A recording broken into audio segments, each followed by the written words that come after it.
Ladies and gentlemen, welcome back. After an exciting morning session on cancer immunotherapy, we will now go to pancreatic cancer treatment as seen from a patient perspective. I'm very happy that we have Lora Kelly here with us to talk about her journey as a pancreatic cancer patient. Lora is one of the sweetest and strongest people I've ever met. I think she's really a rock star. First time I saw her was several years ago at the World Molecular Imaging meeting in Philadelphia in 2017. And I was really deeply impressed by her talk, and I kept on thinking about it and decided to reach out to her to ask her to join us for the annual meeting of the Controlled Release Society in 2018 in New York, where during her talk you could really hear a pen drop, and where she got a standing ovation from over 1,000 attendees, and where world leaders in the drug delivery field told me afterwards that this was the best talk that they had seen in a very long period of time. 100% sure that you will agree with them and that you will never forget what you will hear in the next 30, 35 minutes. So Lora, thank you very much for being here with us, for taking the time at 5:45 in the morning to share your story with us. It's really tremendously appreciated. Please, Lora, the floor is yours. Thank you, Twan. I am privileged and honored to be here with you. I have enjoyed getting to know Twan over the years, and I'm so grateful he keeps finding places for me to come to present because it creates a lot of insight even within myself as I work with patients who are cancer patients, as I self-reflect to prepare these presentations. So I'm so happy to be here with you. And my goal is twofold. One, I hope in the sharing of my story that I will honor the journey of so many other people on a similar journey, and that I honor those who have battled cancer and have passed on. I want in the telling of my story to resonate with their stories as well.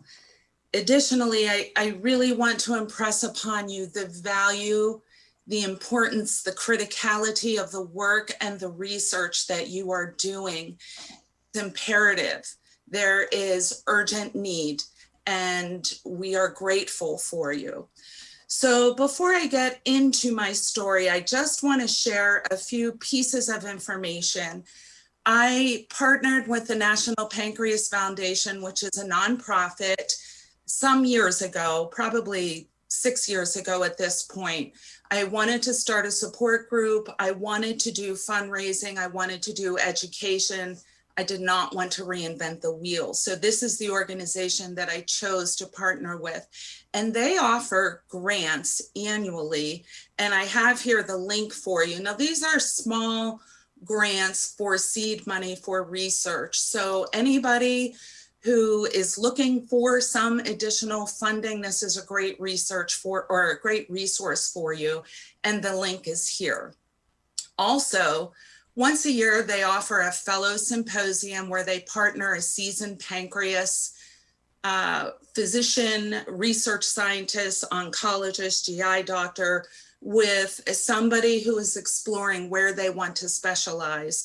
And they really unpack a lot of the current research worldwide regarding pancreatic cancer and pancreas disease. So I wanted to offer this to you as well in case you are interested in attending. Also, since we are in the world of Zoom, I can invite you, anybody that you may know suffering with pancreatic cancer, to our support group because it's online the first Thursday of every month. The link is here and you are welcome to join. We've been doing this support group for several years. I've had a little time off with recurrences and readjusting treatment, but for the most part, we meet every month, so feel free to join us. And then finally, a great resource of communication that I have found is Caring Bridge. And if ever you want to know how I'm doing or have any idea to pray for me, support me in that spiritual way, in that personal way of just writing notes to one another, this is a great way to do it. And this is a great way for me to communicate to my family, friends, and community without having to say the same story repeatedly, the same update repeatedly, because you will find with cancer patients, it's difficult to say the results of a scan, the results of a lab test, the side effects of chemo. It's difficult to report those things over and over. So that blog is a great way to do that. So now that I've shared those resources with you, I'd like to get into my story. And this is my family. You can see that most of my children are college age, out of college, 20s. My stepdaughter, Lindsay, is in the middle there. This is her wedding just a few months ago. The reason that I wanted to show you a family picture is because I want to stress upon this picture that every cancer patient has a family. Every family has communities around it. Not one person is impacted when a cancer diagnosis comes. A whole family is impacted. A whole community is impacted. And everything changes when this enters into somebody's life. So I really want to stress, as I share my story, that cancer patients are whole people who are part of whole families and whole communities, which of course make up our entire world. And we're seeing that so profoundly now as we live in these unprecedented times with COVID rampant and all of us, all of the communities trying to bring some type of safe and quick resolve to this situation as well. So my story started about 9 years ago, and we'll end up here on the beach, but we're not going to begin here on the beach. 9 years ago, I was working as a nurse in the critical care unit. I am a second career nurse. In fact, I presently educate through the school that I went through to become a nurse. I'm the director of clinical nursing education there at our community college in Harrisburg. And I love getting to teach nurses and getting to support this program. So 9 years ago, I'm working as a nurse in the critical care unit, and I have unbearable acute onset abdominal pain. And I am told I am having a bout of acute pancreatitis, which was a bit frightening to me because I knew that pancreatitis was very serious. So they did some imaging, could not find any reason for this episode of pancreatitis. All they could see was a little pseudocyst on my pancreas, but the doctors, the radiologists, they were unconcerned about this. And then about a year after that, I had a second episode, and a few months after that, I had a third episode. All followed the same pattern. So 2 years, graduated imaging with each hospitalization. All we could ever see is this little pseudocyst, and all they could ever attribute the acute pancreatitis to was no known cause, idiopathic in presentation and on imaging and according to the lab. So they decided after 2 years that it was time to finally get an endoscopic ultrasound to evaluate my internal anatomy to make sure nothing was abnormal. And as it turns out, nothing was abnormal. And the radiologist said to me, you know, your vacation is next week. Go enjoy your vacation, have your time at the beach with your family. I'm pretty sure this is fine. Everything looked really good to me. And as we still had to wait for that information to come. So while we are at the beach, and you can see how young our children are here, and this is just a picture of my mom that I love, who's no longer with us. But that was her last trip to the beach. So I do love that. While we're there having our good time, the phone rings and I pick up. And I hear on the other end, the radiologist saying, Laura, it is so rare that I have to make this call. And I knew in that moment that something big was coming.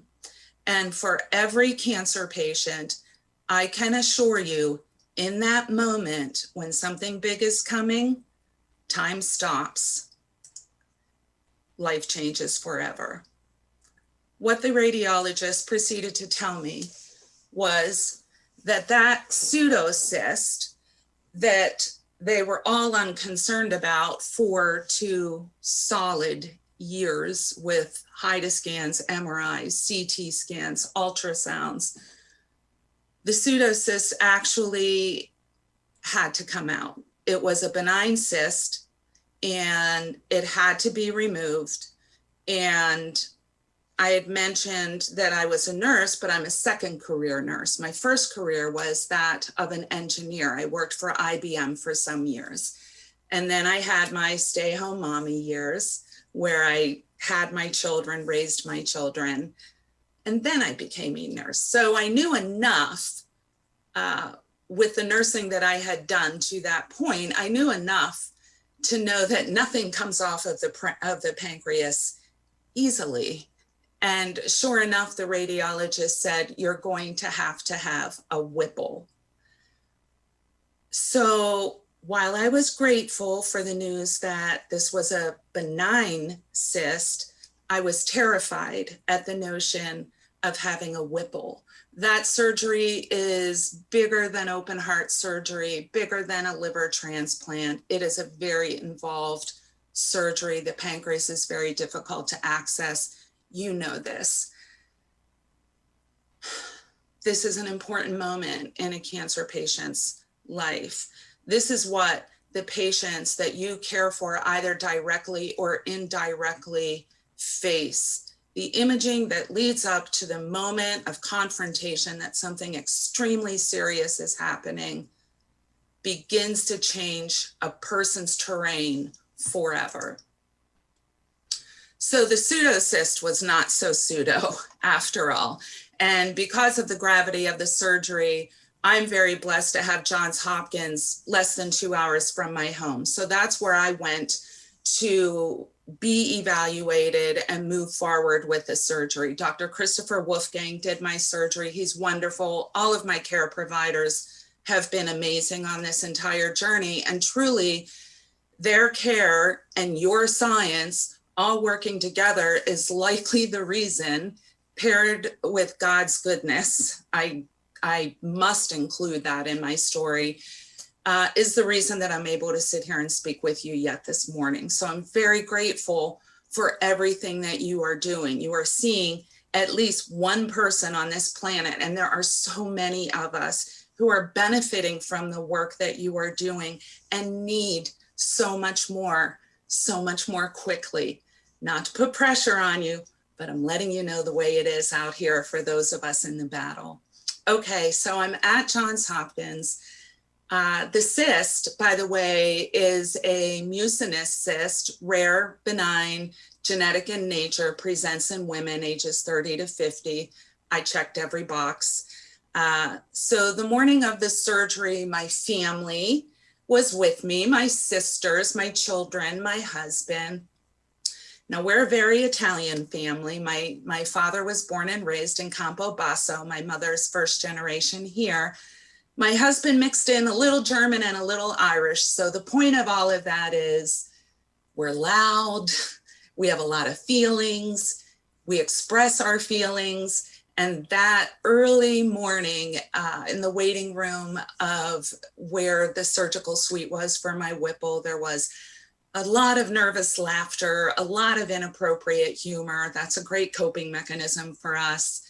And just movement, energy, and of course, prayer. And when they took me away for the surgery, I left with a really full heart because I felt really confident that I was in great hands and all the right things were happening. And I was so relieved that I did not have cancer and that I could face this surgery. And patients go through this. There's so much that we must process, and nearly all that we process is of a life or death nature, is facing really big, heavy things. So we never have the luxury of taking our mortality for granted. We always are aware that we are facing very high stakes whenever we're going for a surgery, or we're waiting for a scan, or we're waiting for lab results. And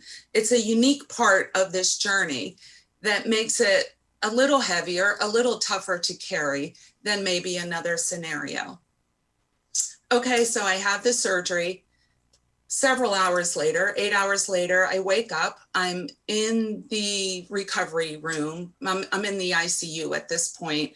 My family is all around my bed, and there is an energy shift in the room. Those happy, fun, energetic people that I left so many hours ago were now, well, very sober, very heavy, stricken is what I saw. And through the haze of anesthesia, I knew something was wrong, and I began to ask. And nobody wanted to answer me. And my sisters pushed my husband toward me and said, "Tell her, Mike, tell her." And my husband leans in and takes my hand, and tears are streaming down his face. And he says, "Lora, they got the cyst, that benign cyst, it's gone, it's out. But they also found a malignant tumor, and you have pancreatic cancer." At which point my youngest falls on my bed and begins crying. My sisters are crying. My children are trying to be brave. And my husband's just still. Wait, what do you mean? I thought I didn't have cancer. That's why I was having the Whipple. What do you mean I have pancreatic cancer? They found a malignant tumor. They didn't see it on the imaging. You have pancreatic cancer. So in that moment, I thought, I don't want to bring suffering to my family. I'm a mom. I mean, at the core, I'm a mom. Of course, that's where my heart and head goes. I don't want to bring suffering to my family. And then my heart and mind directed to God.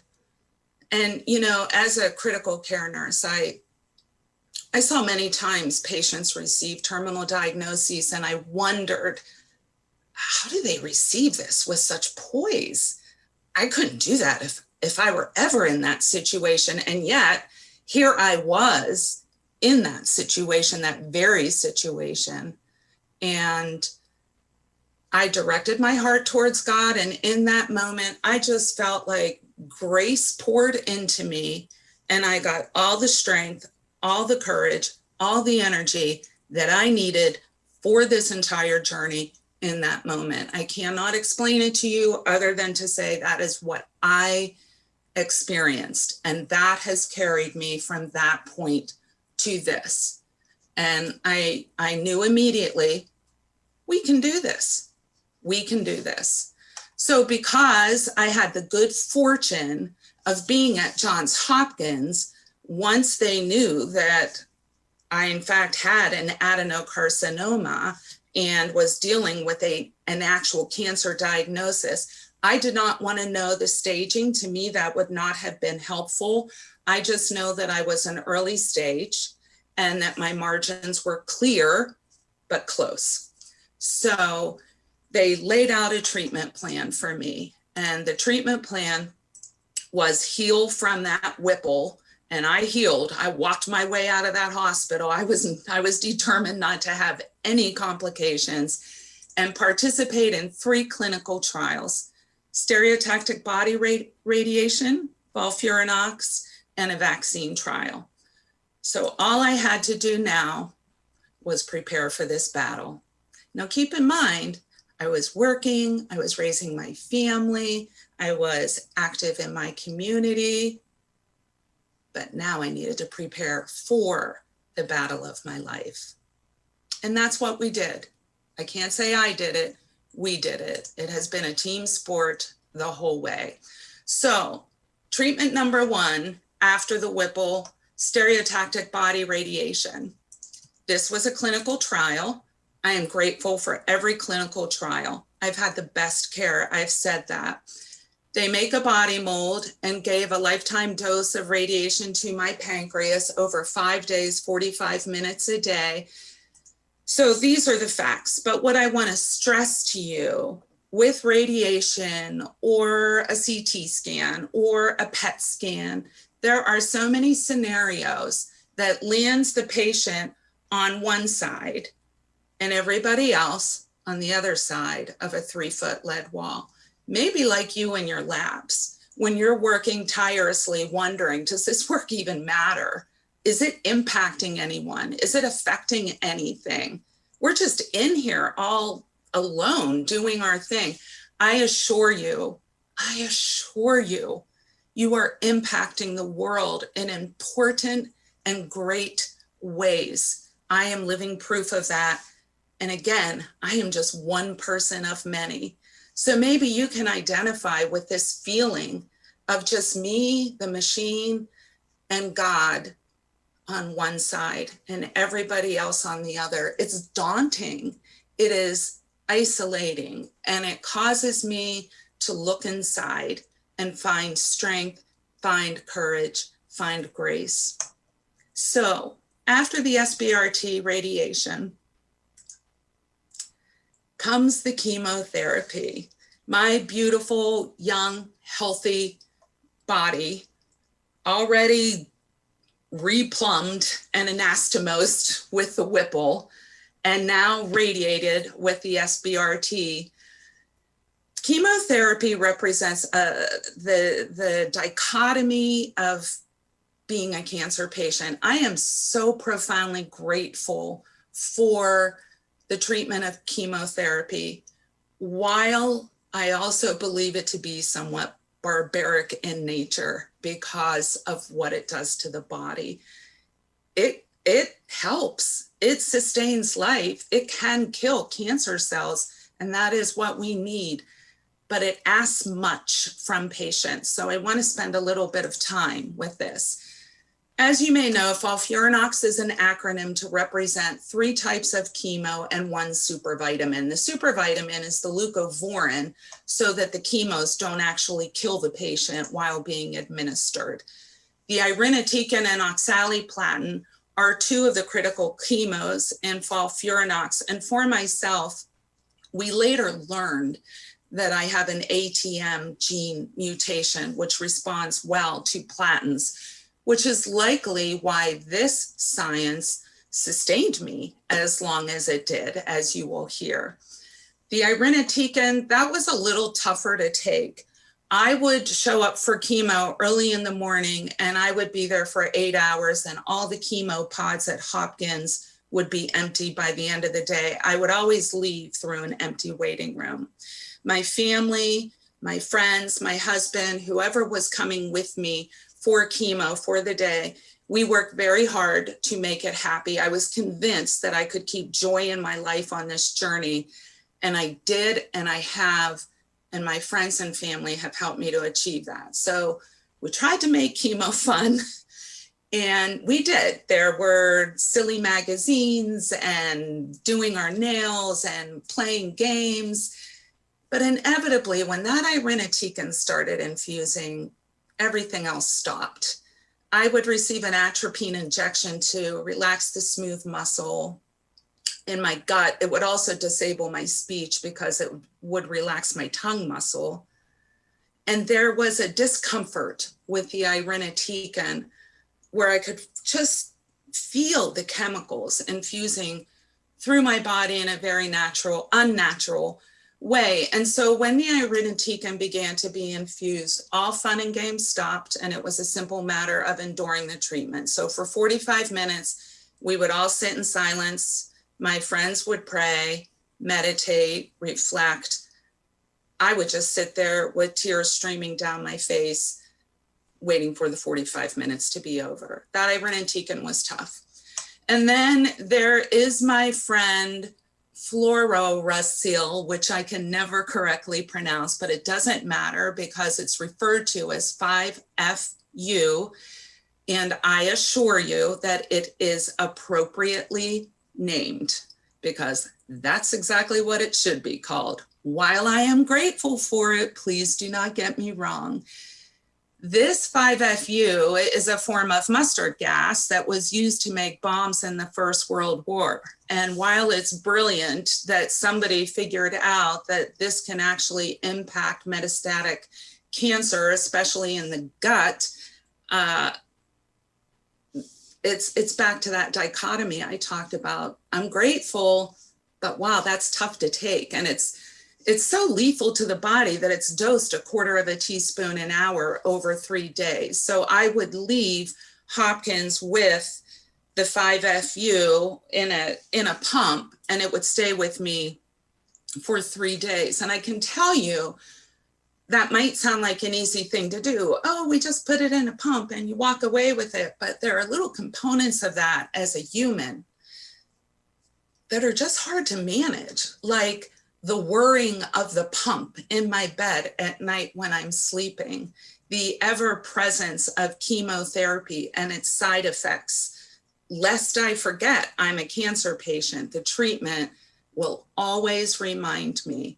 And it's a challenge. It's a challenge because it is my heart's desire, like that of I want to say many cancer patients, to live full lives. But I'm proud to say that I did the FOLFIRINOX on schedule, on dose, on time.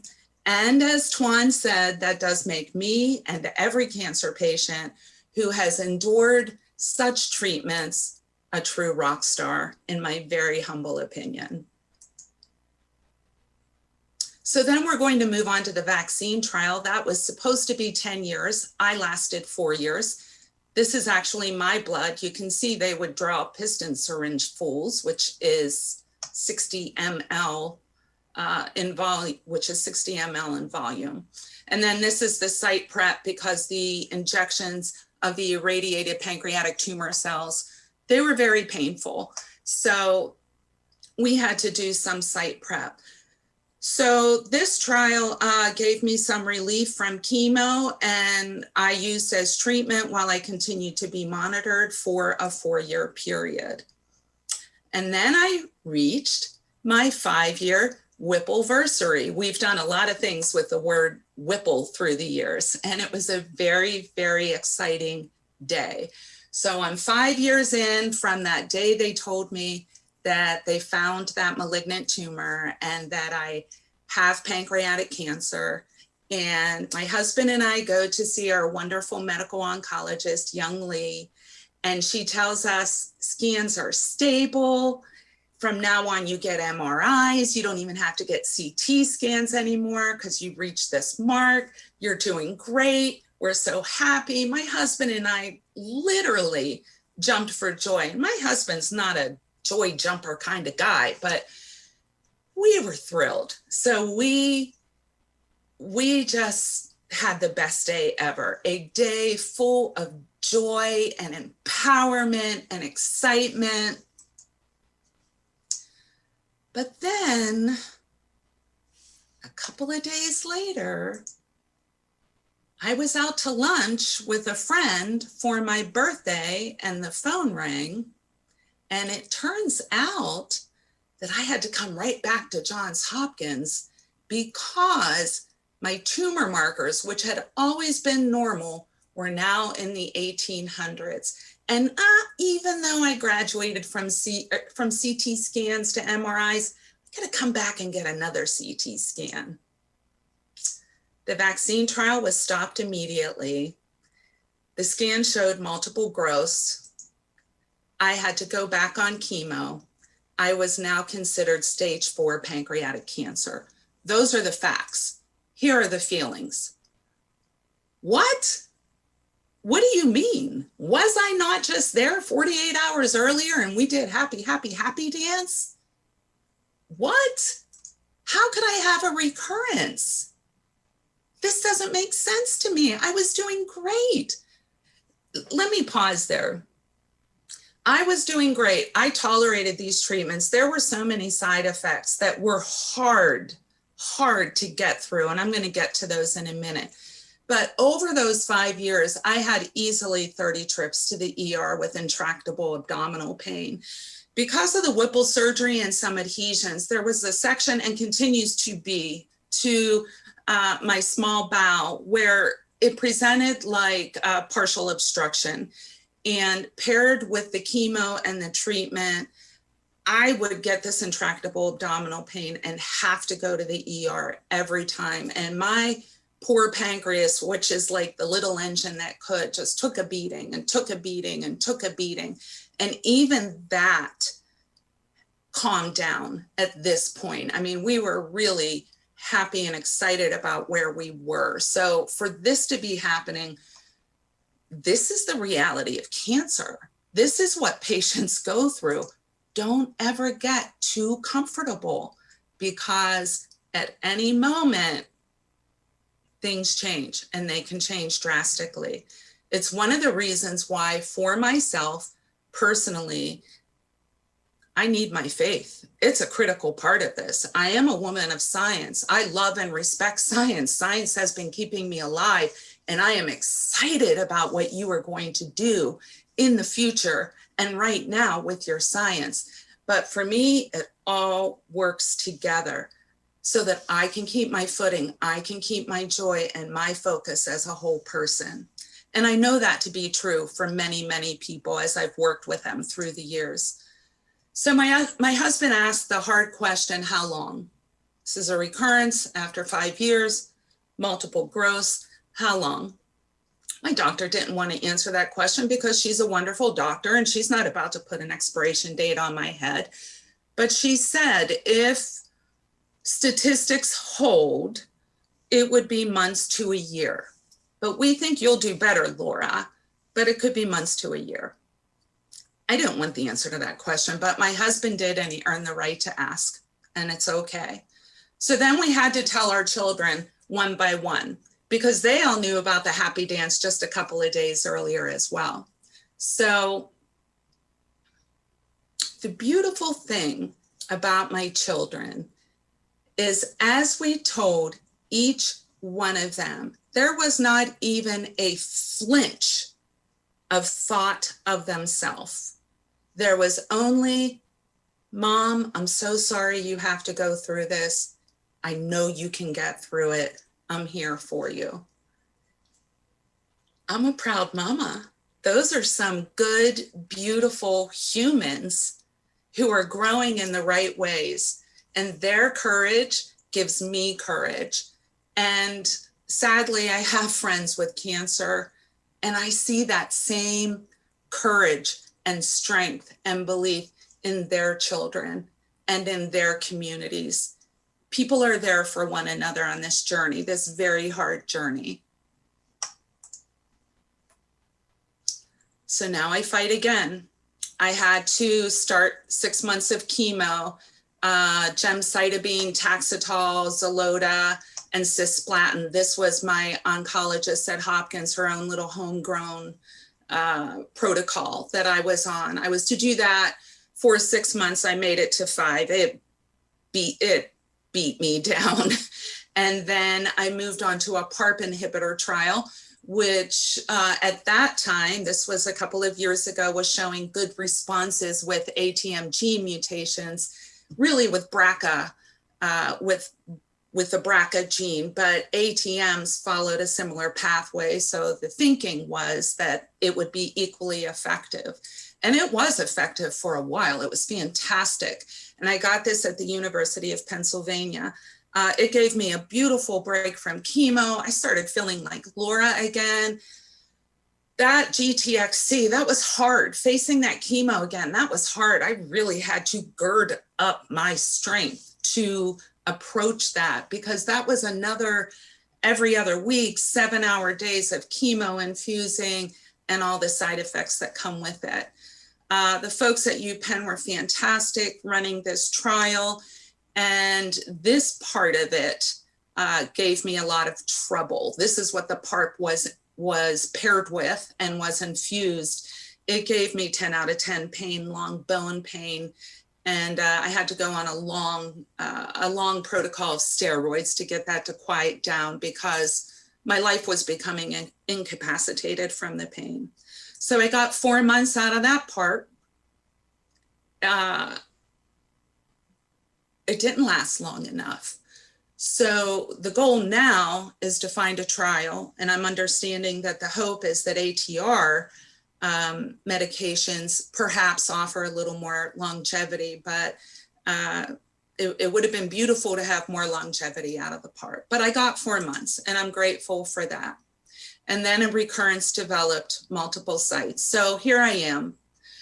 I'm at UPenn. I've already done the Whipple. I've already done the SBRT. I've already done the Fulfurinox. I've already done 4 years of the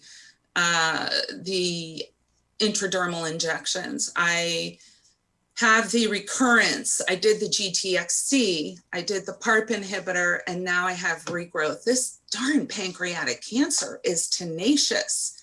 I understand why. If anybody ever handed you a menu of cancers and said, you must choose, I understand why nobody is choosing pancreatic cancer. This thing is a beast and it has to be destroyed. So you can imagine at this point, I'm being told that chemo is now inevitable again. Wow, I need a minute. So I decided it was time to have a pity party. So I walked outside of the oncology unit. I sat on a chair. I went through that list in my mind that I just went through with you. We're on year number 6 at this point. And I'm like, I don't know what else to do. I'm just gonna feel sorry for myself. And I sat there with my head down and my hands folded. Then I heard this little creak, creak, creak. And I slowly look up and I see this adult-sized wheelchair and this little tiny, thin, cachectic, white, unnaturally gray child in the wheelchair, Foley bag hanging, Foley urine, IV pole, lots of bags, using everything in his body to push that little, well, big wheelchair with his little arms, using everything he had. And I looked up to him and I thought, well, I can't feel sorry for myself because children have cancer. Children have cancer. Here is a child going by me with cancer. So if not for me, because I'll wait, you must, for the children, eradicate cancer from this planet. There's something profoundly wrong with its presence to begin with. You're the ones who can make the biggest difference. You are the ones who are making it better for those of us out here fighting.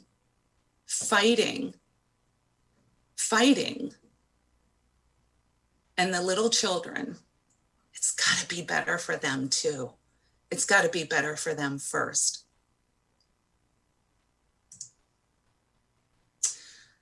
I couldn't do self-pity, so I went to puppies and babies, because if I can't waste my time there, let me tell you, puppies and babies work. And I get a lot of therapy from all of these guys, and I'm very grateful for all of them. So I started at that point last year on Christmas Eve, a course of Fall Fox. So this is oxaliplatin and my friend 5FU, which I affectionately like to call mustard gas when I'm carrying it around with me. It makes me feel better for some strange reason. I have had 22 treatments thus far. So I had the privilege of being in Munich with Twan last fall at Icon in 2019. And since then, this protocol has started. So 22 rounds of chemo of the oxali and the 5-FU. And a lot of things helped me. One of the things that I did was write a literal, detailed 3-page prayer that addresses every part of my body, every cell, tissue, organ, and really, in the name and power of God and the help of science, commands it to work properly and to be well. And I do a lot of things that offer me joy. I laugh every day. I make sure I laugh every day.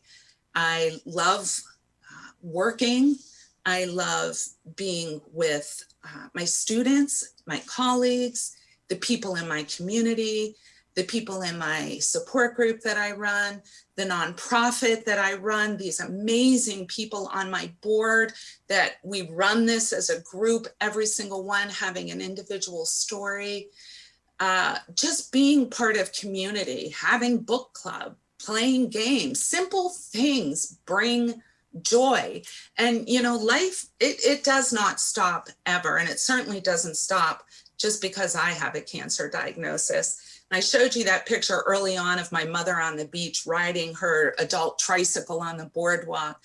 She had dementia, and that was probably the last time she was well enough to do that, something like that. And when I was in full treatment on the fall Furanox, I can remember standing in my kitchen with the IV pole and fluids running, the 5-FU strapped around me, gray and ashen from the beating that my body was taking, just wheeling around in my kitchen, using the little energy I had to try to do something productive. And my mother, who lived with us at the time, would come over with her dementia and her beautiful face. She'd see this scene going on in the kitchen with the pole and the chemo and say, I can't find the cookies anywhere. And that was her world. And that was a good world. She was oblivious to all of this other stuff going on. And that's real life. It just continues. So doing the joyful things of real life helps me a lot to remain a whole person. And I can tell you through this entire journey, I have never once stopped working. I have always worked, and it is always my desire to be a productive, contributing citizen of this world. And I know that to be true for so many. So what does living with cancer feel like? This is what I think it feels like. Now, this is a picture that my son sent me, and my son thought it was appropriate to send this picture to his mother. This is him rock climbing in Boulder, Colorado. But with cancer, we must hold on to, with all our might, against nature's laws, gripping strenuously with our neuropathic laden fingers, leaning in with sheer will and grace, strategizing for the next foothold to guide us to the next treatment, the next scan, the next trial, eventually to reach the summit wherein lies hope, beauty, and all in the science you navigate, the grace God gives, and the treasure of living communally in a beautiful world.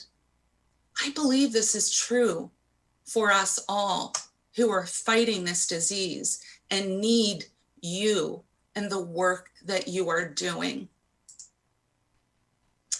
So my daughter once said, and I am nearing the end, sort of nearing the end, Beat, sorry. Treatment should not be heavier to carry than the actual diagnosis. That really, really resonated with me. This is just a simple list of the quiet sacrifices patients make. And they do this all on their own. No community with this, because the exhaustion is inside. We fight it daily. The nausea, the vomiting, the GI issues, the pain, the neuropathy. This is my third round of hair. I have lost my hair 2 full-time, so it's grown back now. I had my original and then 2 grow backs. I didn't think I'd care about hair. I care about hair. I care about it. It's all important. And these are just some of the things that patients go through. One of the hardest for me is observing life, not living it. And there have been moments on this journey where I just can't participate. I am too exhausted. Pushing a button on a remote seems like an aerobic activity. Can't do anything. Those are the toughest times for me because I like living life, not observing it. This picture is me now getting my fall fox. And what I want to point out to you here is that I have my little ice mitts on and my little ice booties on. I've been icing my own little experiment for years now with chemo to offset the neuropathy. And it has helped. It has helped tremendously. You know, I can't even hear the clank of ice anymore. And I like ice in a glass or really enjoy being out in the cold anymore. Because I have been doing this for so many years, there's things inside that happen as a result of the treatment that, I don't know, that we carry, that we have to deal with, that are just impacts, many, many impacts from the treatment.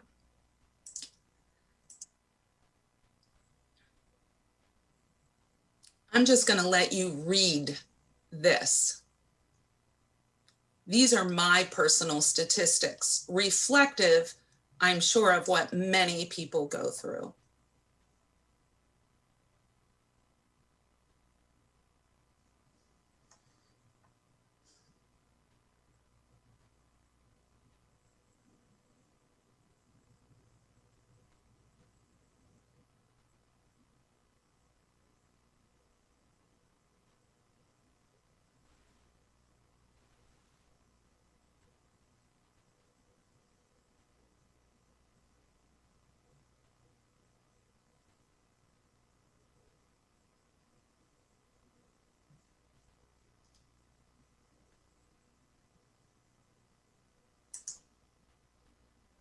We need your help.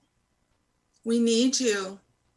You're seeing names list from my support group, my little community who have passed. This is one small community of people in a short time who have passed from pancreatic cancer, except for my beautiful friend Anne right here, who passed in July with 2 amazing daughters and a beautiful husband. She passed from breast cancer. Anne sat on my board for our chapter of the National Pancreas Foundation. That tells you what kind of person she was. She fought breast cancer for 16 years and sat on the board for the pancreas cancer people. I love that about her. This is my friend Bruce. He was a physician in our community, beloved, and a naval officer. His wife, Mary, and his children, adult, beautiful children. Every single one of these people have stories, families, communities, just like all the people in all the corners of the world. It's why we need you and the work you are doing. I'll say it again. Cancer patients are whole people with whole lives. We are grateful for the treatments that you have found, but they do debilitate. And I know that we have to go through trials to learn, but it is my greatest hope that we will find better therapies, more humane treatments, and I will believe even in a cure. So I'd like to share with you my life's mantra. And this was my mantra long before cancer was part of my story. And I have imparted this mantra to each of these beautiful young people standing with me and my friends, my community.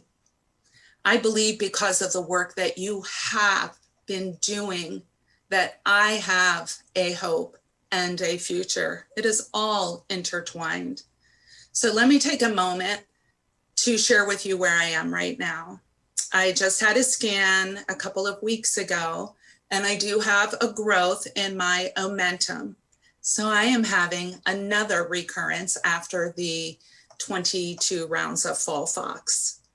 And I am going to have to consider a treatment change again, and it may involve irinotecan. And I'm hoping for an ATR inhibitor. And I would love to find a phase 2 trial. But I remain hopeful.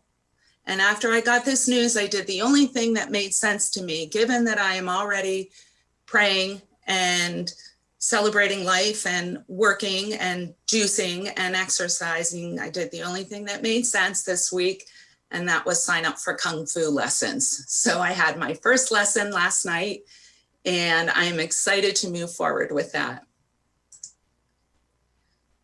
I already talked to you about why my hope is possible, and it is because of you. And these are the reasons why. I thank you from the bottom of my heart for your work.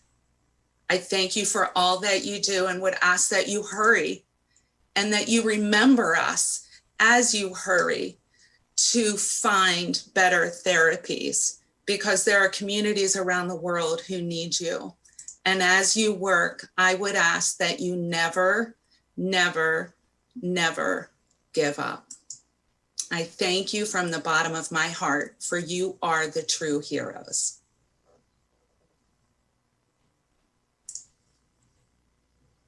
Thank you, Laura. I guess that concludes the lecture. You're welcome. I think it was inspiring, touching, many things. I'm afraid we have to move on quite rapidly because we're already overdue. We're only making one exception at this whole conference with regard to timing, and that's you. I'm sorry, Beat. I tried. I'm sorry, Twan. It's all right. It was a beautiful, great talk, and it was really a part of the talks in Clinam, which we need so hard also. So don't be ashamed that it took longer, because we will postpone, since after the talk of Piotr Groczynski, there's lots of time to catch up. Well, I'm happy to hear that. I tried. I was watching the time. I tried to keep it going. Yeah, you are enthusiastic when you speak, and it's fantastic. That is what we need. Well, thank you. Concerns about the virtual lecture, Laura, were really not founded, right? I think it really got across the feelings, the thoughts, the fear. Oh, good. Good. Yeah. Well, you know, your teaching, I find it challenging getting things across. So I'm happy to hear that. Good. Thank you. Succeeded with flying colors. A couple of comments from the people. So one person says, every time apparently somebody saw you before, I feel deeply touched by your personal story and the journey these years. Somebody else says, beautiful and inspiring story. Thanks for sharing with us. I wish you a long life, see your grandchildren, and you inspire me and the community to fight harder against pancreatic cancer. Somebody else says, don't know what to say, apart from thank you very much for sharing this perspective. Thank you for sharing. I personally know how hard this must have been, and it's incredibly important to have this perspective in science and research.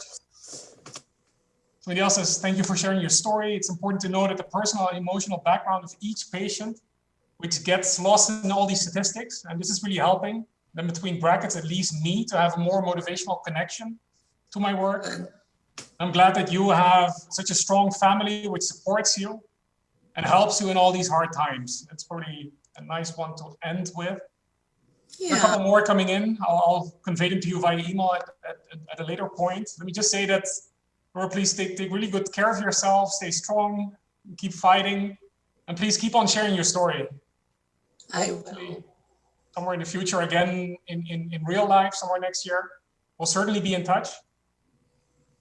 Yeah, thank you, Twan. I always appreciate talking with you and love seeing you.